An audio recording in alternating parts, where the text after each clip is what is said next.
ಕನ್ನಡ ಚಲನಚಿತ್ರರಂಗದಲ್ಲಿ ಸುದೀಪು, ದೀಪು, ದರ್ಶನ್, ಅಪ್ಪು ಇವರೆಲ್ಲರೂ ಸಮಕಾಲೀನರು ನಮ್ಮ ಆದಿತ್ಯಗೆ. ಆ ಸಮಯಕ್ಕೆ ಫಸ್ಟ್ ಎಲ್ಲ ಹೀರೋಗಳು ದರ್ಶನ್ ಫಸ್ಟ್ ಪಿಕ್ಚರ್ ಬಂದಾಗ ರಾಮಮೂರ್ತಿ ನಿರ್ಮಾಪಕರ ಜೊತೆ ಫೋನ್ ಮಾಡಿ ಗುರುಗಳೇನೆ ಬಂದು ಆಶೀರ್ವಾದ ಮಾಡಿ ಫಸ್ಟ್ ಕರೆದಿದ್ದು. ಆ ಸಮಯಕ್ಕೆ ದರ್ಶನ್ ಕರೆದಾಗ ಫಸ್ಟ್ ಪಿಕ್ಚರ್ಗೆ ಆ ಟೈಮಿಗೆ ನಾನೇ ಬಂದೆ.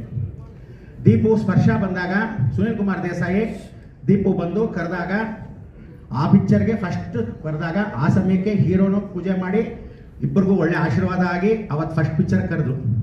ತದನಂತರ ಅಪ್ಪು ಪಿಕ್ಚರ್ಗೆ ಪಾರ್ವತಮ್ಮ ಅವರು ಬರಬೇಕು ಶರ್ಮಾ ನೀನು ಅಂತ ಹೇಳಿ ನಾನು ಕರೆದಿರ್ತಕ್ಕಂಥದ್ದು. ಅದು ಮೊಟ್ಟ ಮೊದಲ ಪಿಕ್ಚರ್ಗೆ ಅಲ್ಲೂ ಪೂಜೆ ಮಾಡಿದಾಗ ಆ ಪಿಕ್ಚರ್ಗೆ ಫಸ್ಟ್ ಲಾಂಚ್ ಮಾಡೋ ಸಮಯಕ್ಕೆ ಕರೆದ್ರು. ಇವತ್ತು ರಾಜನ್ ಸಿಂಗ್ ಬಾಬು ಅವ್ರ ಮಗ ಆದಿತ್ಯ ಕರೆದು ದಯವಿಟ್ಟು ಬರಬೇಕು ಗುರುಗಳೇ ಅಂತ ಹೇಳಿ ಅಪ್ಪ ಅವರು ಆಶೀರ್ವಾದ. ಇವತ್ತು ಒಂದು ಒಳ್ಳೆ ಮತ್ತೊಂದು ಸಲ ಕಾಲಿಡ್ತಾ ಇದೆ. ನೀವೆಲ್ಲ ಅನ್ಕೊಂಡು ಹಾಗೆ ಟೆರರ್ ಪಿಕ್ಚರ್ ಮೊದಲನೇ ಪಿಕ್ಚರ್ ಅಲ್ಲ ಆದಿತ್ಯಂದು.